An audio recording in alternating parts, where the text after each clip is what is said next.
I fervently believe that if the white person is your problem, only the white person can be your solution. And so this is made for you, my white brothers and sisters, to increase your level of understanding so that you can increase your level of compassion and lead ultimately to change. So consider this a safe space to answer so many questions. That is former NFL player Emmanuel Acho and his widely shared social media video. It's called, I love this title, Uncomfortable Questions with a Black Man, Part 1. In it, he answers questions from white friends about black people. Acho also talks about white privilege and why some people riot. It has been viewed, listen to this, around 7 million times on Instagram alone. Wow. Emmanuel Acho joins us from Austin, Texas. Good morning to you. I just have to say this, Emmanuel. I love this video. I love the tone.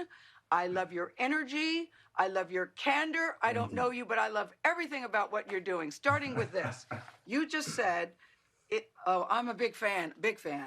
If the white person is your problem, then the white person is your solution. How so? Yeah, I fervently believe that right now, black people, African Americans, we have been pleading out for years, for hundreds of years, for help.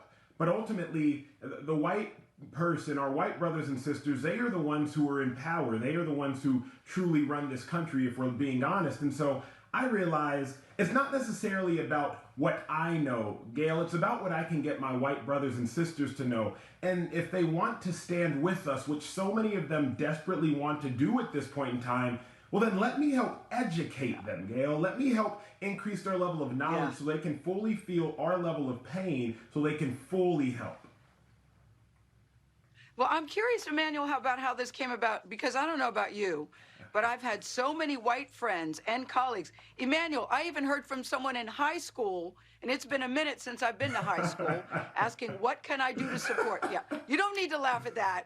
You don't need to laugh at that. So I'm wondering, are you getting the same thing? How did this come about? Yeah, so it came about in a crazy way. On Thursday, I realized maybe God put me in this position for now. I went to a predominantly white private school in Dallas, Texas, but I played in the NFL in a way different cultures. And I said, I know how to communicate with these white brothers and with these white sisters. And so, Gail, I called up a studio space and I just rent out the space. And in one take, Gail, I opened up my eyes and I just started talking. I never cut the camera, never hit pause, and I just poured out my heart. I realized, Gail, that white people predominantly have 4 questions that I hear a lot. Why do y'all think white privilege exists? Why can black people say the N-word but white people can't? What about black on black crime? Are we paying no attention to that? And why are you all rioting? And Gail, I just wanted to address all the questions that are uncomfortable for so many of my white friends. Yeah. But this is the thing, you say whiteness can be weaponized. I really like what you said about white privilege and the analogy that you made. And you gave some very specific examples in your life about the mailbox. Talk about that, about the elevator. Can you talk about your definition of that? It was really well done. So I preface with this. White privilege is not saying that your life hasn't been hard as a white person. White privilege is simply saying your skin color, it hasn't contributed to the difficulty of your life. I talk about as a black man living in an affluent neighborhood in Austin. When I pull up to a mailbox, if I see a white person walking up, I will consciously sit in my car. Because I don't want to make her feel like I'm a threat. If I'm in an elevator, Gail, with a white woman or a white man, I'm gonna push the elevator button first, and I'm gonna get off the elevator first in a rush, because I don't want them to feel like I am a threat. And remember, Gail, Amy Cooper last week, the white woman in Central Park who called the cops on a black man who was threatening her life when obviously he wasn't. I'm reminded of 1955, Emmett Till, the 14-year-old boy who was mutilated, lynched, and murdered because a white woman claimed he flirted with her. Well, in 2017, Gail, that white woman recanted that story. The 2 white men who murdered Emmett Till, they got off because they knew they couldn't be charged again due to double jeopardy. They got off and they admitted that they did it. So I say this, Gail, imagine if camera phones didn't exist. Imagine what would have happened, not just in that Central Park incident, but even today. Yeah, and so that was what I just wanted to inform. I wanted to inform, Gail, my white brothers and sisters, like, look, don't feel guilty, don't feel bad, but if you want to step into this fight, if you want to be the solution to this world peace that we need, just simply educate yourself. Yeah.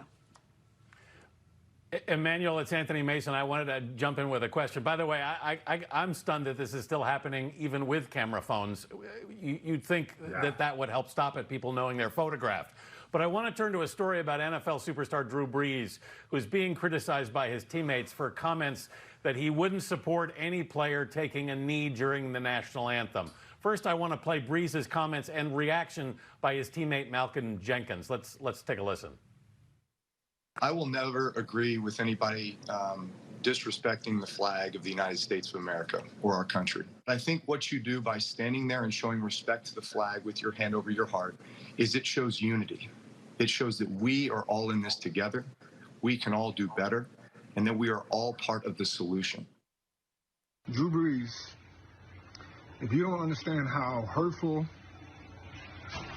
how insensitive your comments are, you are part of the problem. When we step off this field and I take my helmet off and I'm a black man walking around America and I'm telling you I'm dealing with these things, I'm telling you my communities are dealing with these things,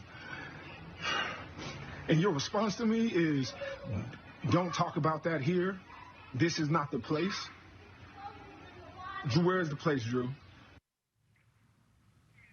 This morning, Brees issued a lengthy apology for his comments, saying it breaks his heart to realize how much pain he has caused. He added, quote, "I recognize that I am part of the solution and can be a leader for the black community in this movement." Emmanuel, what's your reaction to all of that? Well, let me set the record straight, my friend Anthony, because the agenda with Colin Kaepernick got moved. Colin Kaepernick at first was told to take a knee by a Green Beret, a man by the name of Nate Boyer, who I actually played football with at the University of Texas. He served in the military for over a decade and continues to serve. So for those that don't know, that's just a quick fact check. Colin Kaepernick wasn't the one who initiated taking a knee. Colin Kaepernick was sitting. A former military person, Nate Boyer, told Colin Kaepernick it would be more honorable to take a knee. I'm disappointed in Drew Brees. I played with Malcolm Jenkins with the Philadelphia Eagles. I know Malcolm Jenkins' heart. Drew Brees has to understand, how can you tell a oppressed person when to protest oppression? That does not make sense to me, Anthony. That in and of itself intrinsically defines the fact that oppression exists. I am going to tell you when you can protest your mistreatment. That, to me, does not make sense. So Drew Brees, I would hope that he would be somebody who would watch one of the videos that I put out and just learn more before you speak, because this isn't about disrespecting a flag. This never was about a flag. This was about awareness. Right. Emmanuel, I hope everybody watches your video, by the way, of every color. Thank you so much for being with us today. Emmanuel Acho, we appreciate it.